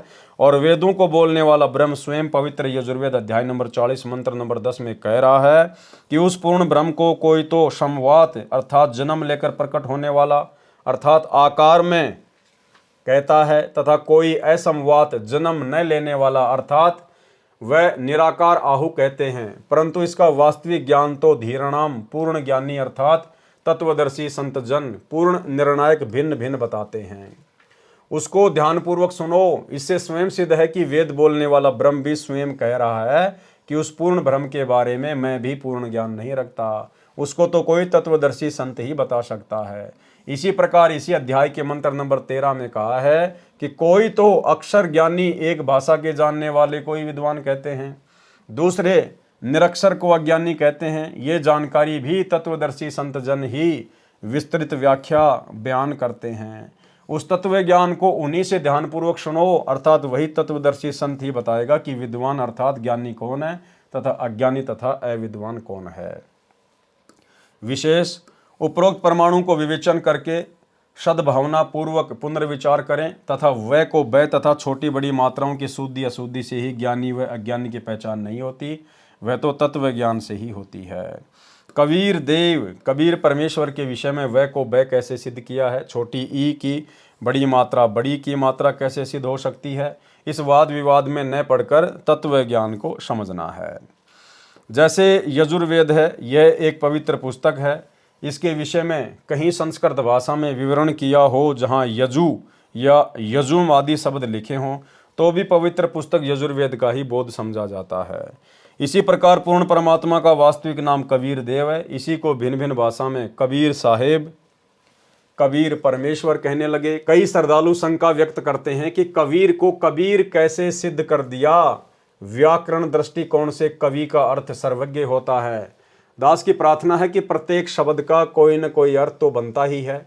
रही बात व्याकरण की, भाषा प्रथम बनी क्योंकि वेद वाणी प्रभु द्वारा कही है तथा व्याकरण बाद में ऋषियों द्वारा बनाई गई है। यह त्रुटि युक्त हो सकती है। वेद के अनुवाद में व्याकरण व्यत्यय है, अर्थात असंगत तथा विरोध भाव है, क्योंकि वेदवाणी मंत्रों द्वारा पदों में है। जैसे पलवल शहर के आसपास के व्यक्ति पलवल को परवर बोलते हैं। यदि कोई कहे कि पलवल को कैसे परवर सिद्ध कर दिया, यही कबीर को कबीर कैसे सिद्ध कर दिया कहना मात्र है। जैसे क्षेत्रीय भाषा में पलवल शहर को परवर कहते हैं, इसी प्रकार कबीर को कबीर बोलते हैं। प्रभु वही है। महर्षि दयानंद जी ने सत्यार्थ प्रकाश समोल्लास 4 पृष्ठ 100 पर दयानंद मठ दीनानगर पंजाब से प्रकाशित पर देवर कामा का अर्थ देवर की कामना करने किया है। देव को पूरा रे लिखकर देवर किया है। कबीर को कबीर, फिर भाषा भिन्न कबीर लिखने व बोलने में कोई आपत्ति या व्याकरण की त्रुटि नहीं है। पूर्ण परमात्मा कबीर देव है। यह प्रमाण यजुर्वेद अध्याय 29 मंत्र 25 तथा सामवेद संख्या 1400 में भी है, जो निम्न है। ये श्लोक है, आगे गुरुदेव ने इसका सरलार्थ किया है। भावार्थ, जिस समय पूर्ण परमात्मा प्रकट होता है उस समय सर्व ऋषि व संत जन शास्त्र विधि त्याग कर मनमान आचरण तथा पूजा द्वारा सर्व भगत समाज को मार्गदर्शन कर रहे होते हैं। तब अपने तत्व ज्ञान अर्थात समस्त ज्ञान का संदेश वाहक बनकर स्वयं ही कबीर देव अर्थात कबीर प्रभु ही आता है। संख्या नंबर 14 सामवेद, संत रामपाल दास द्वारा भाषा भाष्य। भावार्थ, जैसे यजुर्वेद अध्याय 5 मंत्र 1 में कहा है कि अग्ने तनु अशी, परमेश्वर सशरीर है, विष्णवे तवा सोमस्य तनुरसी। उस अमर प्रभु का पालन पोषण करने के लिए अन्य शरीर है जो अतिथि रूप में कुछ दिन संसार में आता है। तत्व ज्ञान से अज्ञान निंद्रा में सोए प्रभु प्रेमियों को जगाता है। वही प्रमाण इस मंत्र में है कि कुछ समय के लिए पूर्ण परमात्मा कबीर देव अर्थात कबीर प्रभु अपना रूप बदलकर सामान्य व्यक्ति जैसा रूप बनाकर पृथ्वी मंडल पर प्रकट होता है तथा कबीर वचनानी सनसन अर्थात कबीर वाणी बोलता है, जिसके माध्यम से तत्व ज्ञान को जगाता है तथा उस समय महर्षि कहलाने वाले चतुर प्राणी मिथ्या ज्ञान के आधार पर शास्त्र विधि अनुसार सत्य साधना रूपी अमृत के स्थान पर शास्त्र विधि रहित पूजा रूपी मवाद को श्रद्धा के साथ आचमन तथा पूजा कर रहे होते हैं। उस समय पूर्ण परमात्मा स्वयं प्रकट होकर तत्व ज्ञान द्वारा शास्त्र विधि अनुसार साधना का ज्ञान प्रदान करता है। पवित्र ऋग्वेद के निम्न मंत्रों में भी पहचान बताई है कि जब वह पूर्ण परमात्मा कुछ समय संसार में लीला करने आता है तो शिशु रूप धारण करता है। उस पूर्ण परमात्मा की परवरिश कंवारी गाय द्वारा होती है, फिर लीलावत बड़ा होता है तो अपने पाने व सतलोक जानने अर्थात पूर्ण मोक्ष मार्ग का तत्व ज्ञान कबीर वाणी द्वारा कविताओं द्वारा बोलता है, जिस कारण से प्रसिद्ध कवि कहलाता है। परंतु वह स्वयं कबीर देव पूर्ण परमात्मा ही होता है जो तीसरे मुक्ति धाम सतलोक में रहता है। ऋग्वेद मंडल 9 सूक्त 1 मंत्र 9 तथा सूक्त 96 मंत्र 17 से 20। भावार्थ, पूर्ण परमात्मा अमर पुरुष जब लीला करता हुआ बालक रूप धारण करके स्वयं प्रकट होता है उस समय कवारी गाय अपने आप दूध देती हैं, जिससे उस पूर्ण प्रभु की परवरिश होती है। ऋग्वेद मंडल 9 सूक्त 96 मंत्र 17। भावार्थ, वेद बोलने वाला ब्रह्म कह रहा है कि विलक्षण मनुष्य के बच्चे के रूप में प्रकट होकर पूर्ण परमात्मा कबीर देव अपने वास्तविक ज्ञान को अपनी कबीर गिरबी अर्थात कबीर वाणी द्वारा निर्मल ज्ञान अपने हंस आत्माओं अर्थात पुण्यात्मा अनुयायियों को कवि रूप में कविताओं लोकोक्तियों के द्वारा संबोधन करके अर्थात उच्चारण करके वर्णन करता है। वह स्वयं सत्य पुरुष कबीर ही होता है। ऋग्वेद मंडल 9 सूक्त 96 मंत्र 18। भावार्थ, मंत्र 17 में कहा है कि कबीर देव शिशु रूप धारण कर लेता है, लीला करता हुआ बड़ा होता है, कविताओं द्वारा तत्व ज्ञान वर्णन करने के कारण कवि की पदवी प्राप्त करता है अर्थात उसे कवि कहने लग जाते हैं। वास्तव में वह पूर्ण परमात्मा कबीर प्रभु ही है। उसके द्वारा रची अमृतवाणी कबीर वाणी कबीर गिरवी अर्थात कबीर वाणी कही जाती है, जो भक्तों के लिए स्वर्ग तुल्य सुखदायी होती है। वही परमात्मा तीसरे मुक्ति धाम अर्थात सतलोक की स्थापना करके एक गुम्मद अर्थात गुम्मज में सिंहासन पर तेजोमय मानव सदृश शरीर में आकार में विराजमान है। इस मंत्र में तीसरा धाम सतलोक को कहा है। जैसे एक ब्रह्म का लोक है जो 21 ब्रह्मांड का है, दूसरा परब्रह्म का लोक है जो 7 संग ब्रह्मांड का क्षेत्र है, तीसरा परम अक्षर ब्रह्म अर्थात पूर्ण ब्रह्म का रितधाम अर्थात सतलोक है। फोटोकॉपी ऋग्वेद मंडल नंबर 9 सूक्त 96 मंत्र 19 की। विवेचन ऋग्वेद मंडल 9 सूक्त 96 मंत्र 19 का भी आर्य समाज के विद्वानों ने अनुवाद किया है। इसमें भी बहुत भारी गलतियां हैं। पुस्तक विस्तार के कारण केवल अपने मतलब की जानकारी प्राप्त करते हैं। इस मंत्र में चौथे धाम का वर्णन है जो आप जी सृष्टि रचना में पढ़ेंगे, उससे पूर्ण जानकारी होगी। पढ़ें इसी पुस्तक के पृष्ठ 603 पर। परमात्मा ने ऊपर के 4 लोक अजर अमर रचे हैं। अनामी लोक जो सबसे ऊपर है, अगम लोक, अलख लोक, शतलोक। हम पृथ्वी लोक पर हैं। यहाँ से ऊपर के लोकों की गिनती करेंगे तो सत्यलोक, अलख लोक, अगम लोक तथा अनामी लोक गिना जाता है। उस चौथे धाम में बैठकर परमात्मा ने सर्व ब्रह्मांडों व लोकों की रचना की। शेष रचना सतलोक में बैठकर की थी। आर्य समाज के अनुवादकों ने तुरिया परमात्मा अर्थात चौथे परमात्मा का वर्णन किया है। ये चौथा धाम है।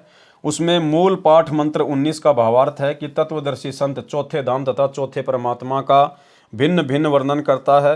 पाठक जन कृपया पढ़ें सृष्टि रचना इसी पुस्तक के पेज नंबर 603 पर, जिससे आप जी को ज्ञान होगा कि लेखक संत रामपाल दास ही वह तत्वदर्शी संत है जो तत्व ज्ञान से परिचित है। फोटोकॉपी ऋग्वेद मंडल 9 सूक्त 96 मंत्र 20। विवेचन ऋग्वेद मंडल 9 सूक्त 96 मंत्र 20 का यथार्थ ज्ञान जानते हैं। इस मंत्र का अनुवाद महर्षि दयानंद के चेलों द्वारा किया गया है। इनका दृष्टिकोण ये रहा है कि परमात्मा निराकार है, क्योंकि महर्षि दयानंद जी ने ये बात दृढ़ की है कि परमात्मा निराकार है। इसलिए अनुवादक ने सीधे मंत्र का अनुवाद घुमा फिरा कर किया है। जैसे मूल पाठ में लिखा है कि ये मंत्र है, जैसे पूर्व में वेद मंत्रों में कहा है कि परमात्मा ऊपर के लोक में रहता है, वहां से गति करके पृथ्वी पर आता है, अपने रूप को अर्थात शरीर के तेज को सरल करके आता है। इस ऋग्वेद मंडल 9 सूक्त 96 मंत्र 20 में उसी की पुष्टि की गई है। कहा है कि परमात्मा ऐसे अन्य शरीर धारण करके पृथ्वी पर आता है जैसे मनुष्य वस्त्र धारण करता है, और धनानाम दृढ़ भक्तों अच्छी आत्माओं को प्राप्त होता है, उनको वाणी उच्चारण करके तत्व ज्ञान सुनाता है। फोटोकॉपी ऋग्वेद मंडल नंबर 9 सूक्त 82 मंत्र 1-2। विवेचन ऊपर ऋग्वेद मंडल 9 सूक्त 82 मंत्र 1-2 की फोटोकॉपी है। यह अनुवाद महर्षि दयानंद जी के दिशा निर्देश से उन्हीं के चेलों ने किया है और सार्वदेशिक आर्य प्रतिनिधि सभा दिल्ली से प्रकाशित है। इसमें स्पष्ट है कि मंत्र 1 में कहा कि सर्व की उत्पत्ति करने वाला परमात्मा तेजोमय शरीर युक्त है, पापों को नाश करने वाला और सुखों की वर्षा करने वाला अर्थात सुखों की झड़ी लगाने वाला है। वह ऊपर सत्यलोक में सिंहासन पर बैठा है जो देखने में राजा के समान है। यही प्रमाण सूक्ष्म वेद में भी है कि अरस कुरुस पर सफेद गुमट है जहां परमेश्वर का डेरा, श्वेत छित्र सिर मुकुट विराजे देखत न उस चेहरे नु।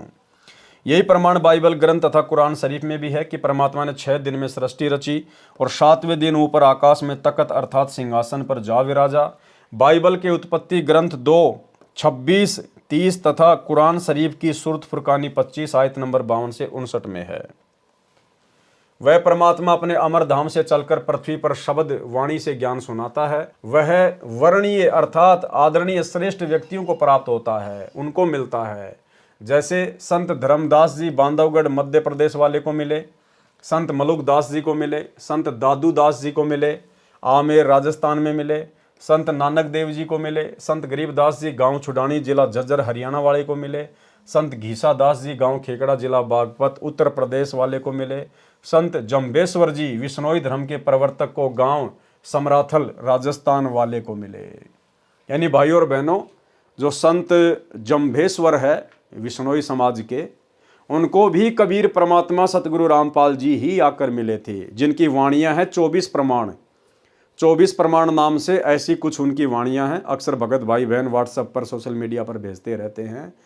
तो उन 24 वाणियों के माध्यम से भी सतगुरु रामपाल जी परमेश्वर जी के विषय में बहुत सारी बातें बताई गई हैं।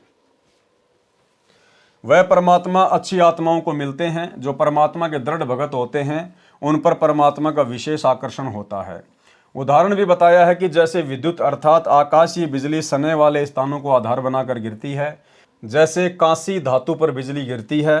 पहले कांसी धातु के कटोरे, गिलास, थाली, बेले आदि आदि होते थे। वर्षा के समय तुरंत उठाकर घर के अंदर रखा करते थे। वर्द कहते थे कि कांसी के बर्तन पर बिजली अमूमन गिरती है। इसी प्रकार परमात्मा अपने प्रिय भक्तों पर आकर्षित होकर मिलते हैं। मंत्र नंबर 2 में तो यह भी स्पष्ट किया है कि परमात्मा उन अच्छी आत्माओं को उपदेश करने की इच्छा से स्वयं महापुरुषों को मिलते हैं। उपदेश का भावार्थ है कि परमात्मा तत्व ज्ञान बताकर उनको दीक्षा भी देते हैं। उनके सतगुरु भी स्वयं परमात्मा होते हैं। ये भी स्पष्ट किया है कि परमात्मा अत्यंत गतिशील पदार्थ अर्थात बिजली के समान तीव्रगामी होकर हमारे धार्मिक अनुष्ठानों में आप पहुंचते हैं। आप जी ने पीछे पढ़ा कि संत धर्मदास को परमात्मा ने यही कहा था कि मैं वहां अवश्य जाता हूं जहां धार्मिक अनुष्ठान होते हैं, क्योंकि मेरी अनुपस्थिति में काल कुछ भी उपद्रव कर देता है। इसीलिए भाई और बहनों, जहां जहां भी साध संगतियां होती थी, जहां जहां भी संगत में सार्वजनिक तौर पर मैसेज डालकर साध संगतियां होती थी, वहां पर काल प्रेरणा से उपद्रव मचाने के लिए सतलोक आश्रम मैनेजमेंट हरियाणा वाले, इनके कोऑर्डिनेटर, बेचारी भ्रमित संगत विरोध करने के लिए अवश्य पहुंच जाती थी पुलिस प्रशासन को लेकर। लेकिन परमात्मा का विधान है कि जहां भी धार्मिक अनुष्ठान होता है वहां मैं बिजली की गति के समान जाता हूं, अन्यथा उपद्रवी लोग उस समागम को संपूर्ण नहीं होने देते। लेकिन भाई और बहनों, जहां जहां भी साध संगति हुई, जब जब साध संगति हुई, परमेश्वर ने हमेशा साध संगतियों को सफल करवाया। सतलोक आश्रम मैनेजमेंट हरियाणा के लाख उपद्रवों के बावजूद भी गुरुदेव भगवान के आशीर्वाद से साध संगतियां सफल होती थी। इसका मतलब साध संगतियों में परमेश्वर अवश्य आते हैं, क्योंकि वहां उनको भोग लगाया जाता है, उन्हीं की महिमा की जाती है, जिससे साधकों की आस्था परमात्मा से छूट जाती है। मेरे रहते वह ऐसी गड़बड़ नहीं कर सकता, मेरे रहते वो ऐसी गड़बड़ नहीं कर सकता। कौन कह रहे हैं? परमात्मा, गुरुदेव भगवान। जबकि ऐसी अनेकों गड़बड़ी बहुत बड़ी बड़ी सतलोक आश्रम मैनेजमेंट हरियाणा वालों के समागम में हो चुकी है। आप लोगों ने मध्य प्रदेश का एक समागम देखा होगा, जिस समागम के अंदर वहां का जो कोऑर्डिनेटर था गंगाराम मीणा, वहां पर हजारों की संख्या में संगत थी, सत्संग चल रहा था, रमेणी हो रही थी। अचानक से बजरंग दल के कुछ लोग आए और उन्होंने गोलियां चलानी शुरू कर दी, जिसमें वहां के कोऑर्डिनेटर गंगाराम मीणा की गोली लगने से मृत्यु हो गई और वो समागम कैंसिल हो गया। इसका मतलब वहां पर गुरुदेव भगवान विराजमान नहीं थे, वहां परमात्मा का कोई आशीर्वाद नहीं था। अन्यथा परमात्मा कहते हैं कि अगर मैं ना रहूं तो काल उपद्रव मचा दे। इसका मतलब वहां पर उपद्रव मचा, अर्थात गुरुदेव भगवान की रजा इन लोगों पर नहीं है। 2018 में इन लोगों ने रोहतक के पशु मेला ग्राउंड में कबीर प्रकट दिवस का कार्यक्रम रखा, और भाई और बहनों, इतनी भयंकर मूसलाधार बारिश हुई जिसके ऊपर दास पहले वीडियो बना चुका है। इनका प्रोग्राम कैंसिल। इसका मतलब गुरुदेव भगवान की कोई रजा नहीं थी। तो भाई और बहनों, गुरुदेव की रजा है सत्सेवकों के ऊपर, साध संगतियों के ऊपर। इसलिए गीता अध्याय 3 श्लोक 15 में कहा है कि वह अविनाशी परमात्मा जिसने ब्रह्म को भी उत्पन्न किया सदा ही यज्ञों में प्रतिष्ठित है, अर्थात धार्मिक अनुष्ठानों में उसी को इष्ट रूप में मानकर आरती स्तुति करनी चाहिए। इस ऋग्वेद मंडल 9 सूक्त 82 मंत्र 2 में यह भी स्पष्ट किया है कि आप कबीर देव हैं जो सर्व को उपदेश देने की इच्छा से आते हो। आप पवित्र आत्मा हैं, हमारे पापों को छुड़वाकर अर्थात नाश करके हे अमर परमात्मा आप हमको सुख दें, और हम आपकी संतान है, हमारे प्रति वह वात्सल्य वाला प्रेम भाव उत्पन्न करते हुए उसी सुंदर रूप को उत्पन्न करें, अर्थात हमारे को अपने बच्चे जानकर जैसे पहले और जब चाहें तब आप अपनी प्यारी आत्माओं को प्रकट होकर मिलते हैं, उसी तरह से हमें भी दर्शन दें। फोटोकॉपी ऋग्वेद मंडल नंबर 9 सूक्त 86 मंत्र 26-27 विवेचन। यह फोटोकॉपी ऋग्वेद मंडल 9 सूक्त 86 मंत्र 26 की है। जो आर्य समाज के आचार्यों व महर्षि दयानंद के चेलों द्वारा अनुवादित है, जिसमें स्पष्ट है कि यज्ञ करने वाले अर्थात धार्मिक अनुष्ठान करने वाले यजमानों अर्थात भक्तों के लिए परमात्मा सब रास्तों को सुगम करता हुआ अर्थात जीवन रूपी सफर के मार्ग को दुखों रहित करके सुगम बनाता हुआ उनके विघ्नों अर्थात संकटों का मर्दन करता है अर्थात संकटों को समाप्त करता है, भक्तों को पवित्र अर्थात पाप रहित विकार रहित करता है। जैसा कि अगले मंत्र 27 में कहा है कि जो परमात्मा धूलोक अर्थात सत्यलोक के तीसरे पृष्ठ पर विराजमान है, वहाँ पर परमात्मा के शरीर का प्रकाश बहुत अधिक है। उदाहरण के लिए परमात्मा के एक रोम शरीर के बाल का प्रकाश करोड़ सूर्य तथा इतने ही चंद्रमाओं के मिले जुले प्रकाश से भी अधिक है। यदि वह परमात्मा उसी प्रकाश युक्त शरीर से पृथ्वी पर प्रकट हो जाए तो हमारी चरम दृष्टि उन्हें देख नहीं सकती। जैसे उल्लू पक्षी दिन में सूर्य के प्रकाश के कारण कुछ भी नहीं देख पाता है, यही दशा मनुष्यों की हो जाए। इसलिए वह परमात्मा अपने रूप अर्थात शरीर के प्रकाश को सरल करता हुआ उस स्थान से जहाँ परमात्मा ऊपर रहता है वहाँ से गति करके बिजली के समान क्रीड़ा अर्थात लीला करता हुआ चलकर आता है, श्रेष्ठ पुरुषों को मिलता है। यह भी स्पष्ट है कि आप कवि अर्थात कबीर देव हैं, हम उन्हें कबीर साहिब कहते हैं। विवेचन, ये फोटोकॉपी ऋग्वेद मंडल 9 सूक्त 86 के मंत्र 27 की है। इसमें स्पष्ट है कि परमात्मा धूलोक अर्थात अमरलोक के तीसरे पृष्ठ अर्थात भाग पर विराजमान है। सत्यलोक अर्थात शाश्वत स्थान गीता अध्याय 18 श्लोक 62 में 3 भाग हैं। एक भाग में वन पहाड़ झरने बाग बगीचे आदि हैं। यह बाह्य भाग है अर्थात बाहरी भाग है। जैसे भारत की राजधानी दिल्ली भी 3 भागों में बटी है। बाहरी दिल्ली जिसमें गांव खेत खलियान और नहरें हैं, दूसरा बाजार बना है, तीसरा संसद भवन तथा कार्यालय है। इसके पश्चात धूलोक में बस्तियां हैं, सहपरिवार मोक्ष प्राप्त हंसात्माएं रहती हैं। पृथ्वी पर जैसे भगत को भक्तात्मा कहते हैं, इसी प्रकार सत्यलोक में हंसात्मा कहते हैं।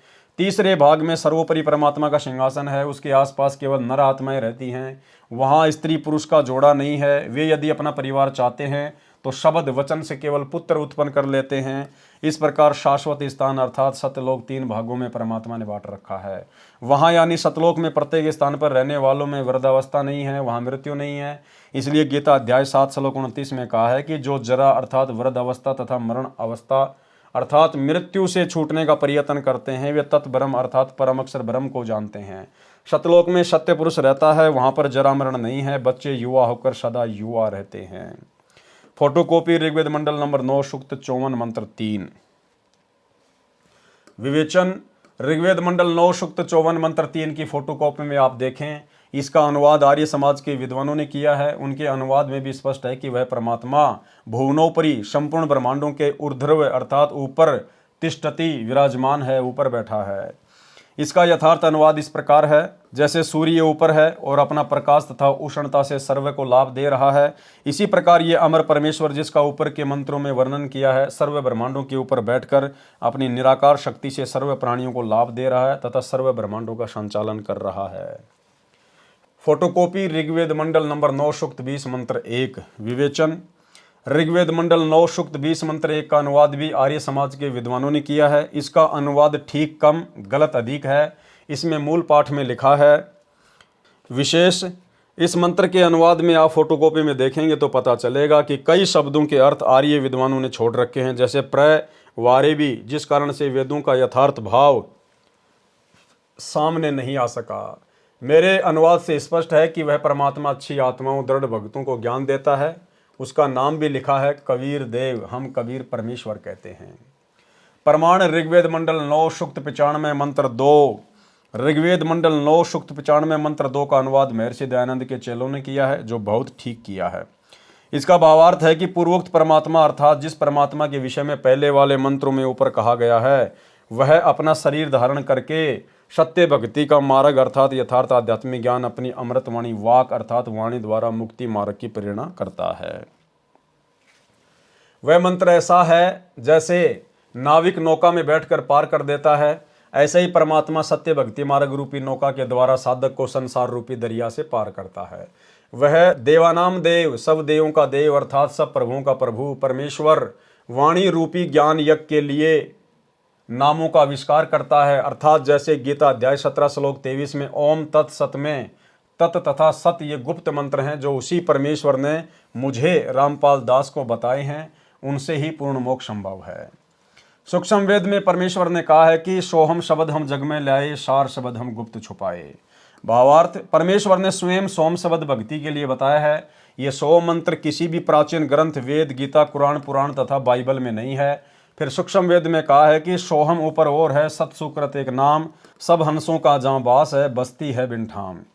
भावार्थ, सोहम नाम तो परमात्मा ने प्रकट कर दिया, आविष्कार कर दिया, परंतु सार शब्द को गुप्त रखा था। अब मुझे लेखक संत रामपाल को बताया है, तो साधकों को दीक्षा के समय बताया जाता है। इसका गीता अध्याय 17 श्लोक 23 में कहे ओम तत्सत से संबंध है।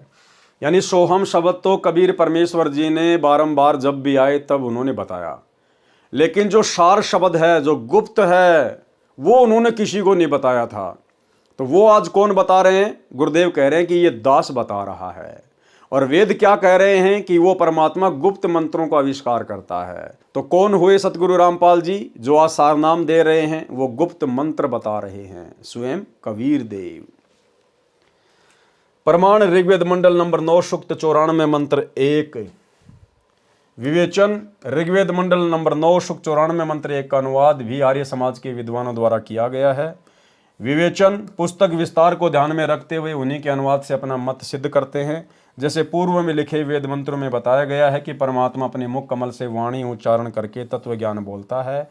लोकोक्तियों के माध्यम से कवित्व से दोहों, शब्दों, साखियों, चौपाइयों के द्वारा वाणी बोलने से प्रसिद्ध कवियों में से भी एक कवि की उपाधि प्राप्त करता है। उसका नाम कबीर देव अर्थात कबीर साहिब है। इस ऋग्वेद मंडल 9 सूक्त 94 मंत्र 1 में भी यही कहा है कि जो सर्वशक्तिमान परमेश्वर है वह कवियों की तरह आचरण करता हुआ पृथ्वी पर विचरण करता है। तो भाई और बहनों, आज के वीडियो में केवल इतना ही, क्योंकि आज के वीडियो में परमेश्वर ने वेदों के श्लोकों का, मंत्रों का अधिक वर्णन किया हुआ था। तो गुरुदेव के कर कमल से लिखित होने के कारण हमने इसको पढ़ना जरूरी है, क्योंकि हम पूरी पुस्तक को पढ़ेंगे। आने वाले समय में टीवी चैनलों पर ये वीडियो चला करेंगे, इसलिए हम भाई बहन इसको बिल्कुल भी हल्के में ना लें। इनको भले ही हमारे विशेष मतलब के नहीं हैं, क्योंकि गुरुदेव ने हमें बारंबार ये बातें समझा रखी हैं, हमें समझ में आ चुकी हैं, परंतु अन्य जगत वाले भाई बहनों के लिए सबूत के तौर पर ये वीडियो बनाना जरूरी था। बाकी कल जो वीडियो बनेगा रात्रि 8 बजे जो आप लाइव देखेंगे वो हमारे बहुत मतलब का होगा। तो आज के वीडियो में केवल इतना ही। गुरुदेव भगवान हम सबको आज्ञा दें, इजाज़त दें, आशीर्वाद दें। बंदी छोड़ सतगुरु रामपाल जी भगवान की जय हो।